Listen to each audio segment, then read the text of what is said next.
When we look up at the night sky, we tend to think of it as this peaceful, final frontier. But the reality is, the space right above our heads is getting incredibly crowded, competitive, and yeah, even contested.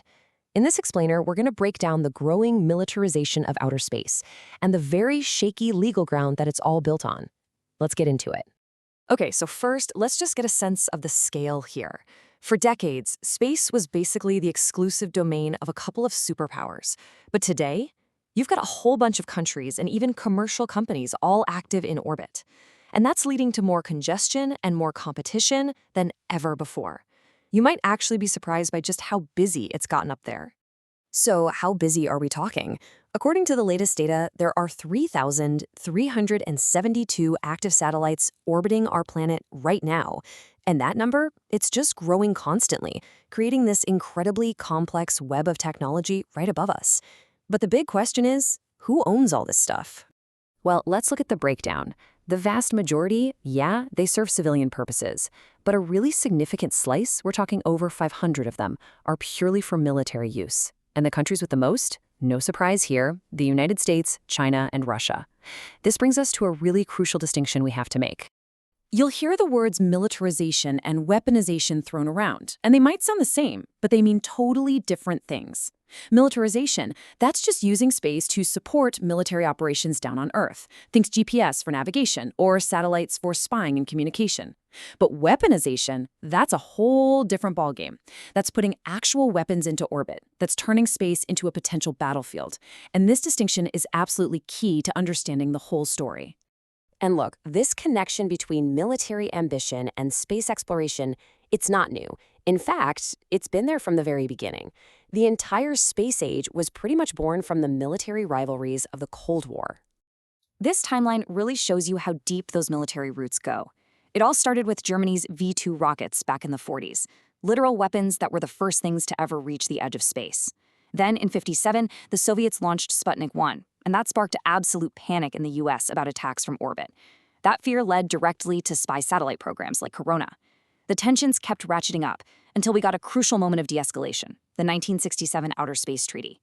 But even that didn't stop the competition, which led all the way to Reagan's wild Star Wars program in the '80s.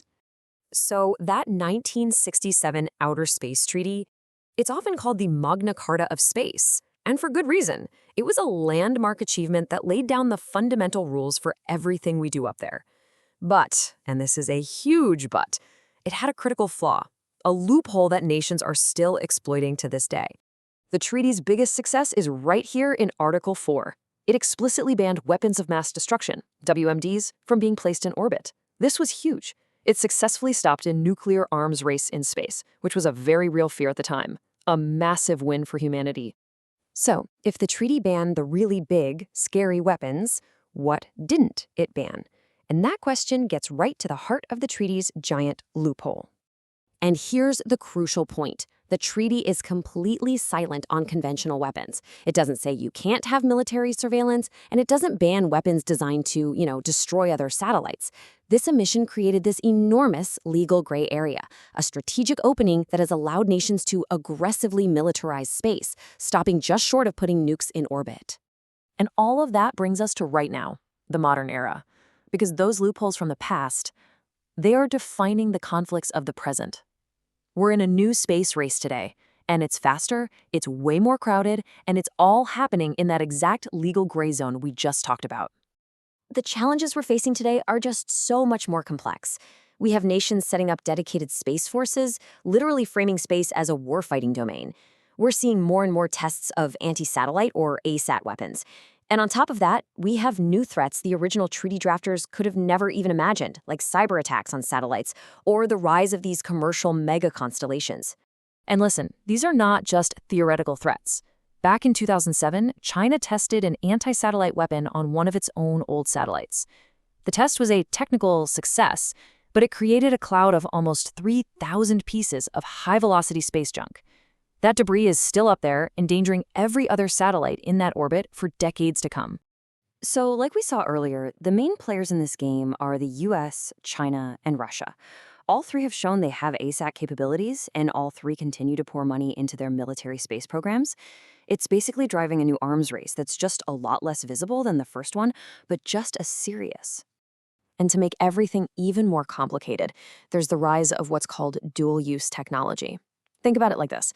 A satellite owned by a private company could be providing internet to rural areas, which is amazing, but it could also be used for military communications or surveillance. So how do you regulate that? The law is really struggling to keep up. So the conclusion here is becoming pretty darn clear. The legal framework we designed during the Cold War, it's just not equipped to handle the 21st century. It's outdated, it's full of holes, and maybe worst of all, it's basically unenforceable. Let's just break down the core problems.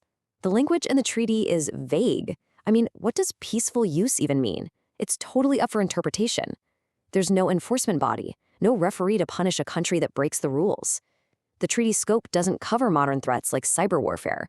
And newer attempts to fix this, these things called Paros resolutions, well, they aren't legally binding, so countries can pretty much just ignore them. So what can we do? Well, experts pretty much agree on a clear path forward. First, we need a new legally binding treaty. Second, that treaty has to ban all kinds of space weapons, not just the big scary ones. Third, and this is crucial, it needs strict ways to verify and enforce the rules. And finally, it has to tackle the role of private companies to make sure they aren't being used to sidestep international law. Ultimately, this all leaves us with a fundamental choice. The current laws are failing, and the militarization of space is speeding up.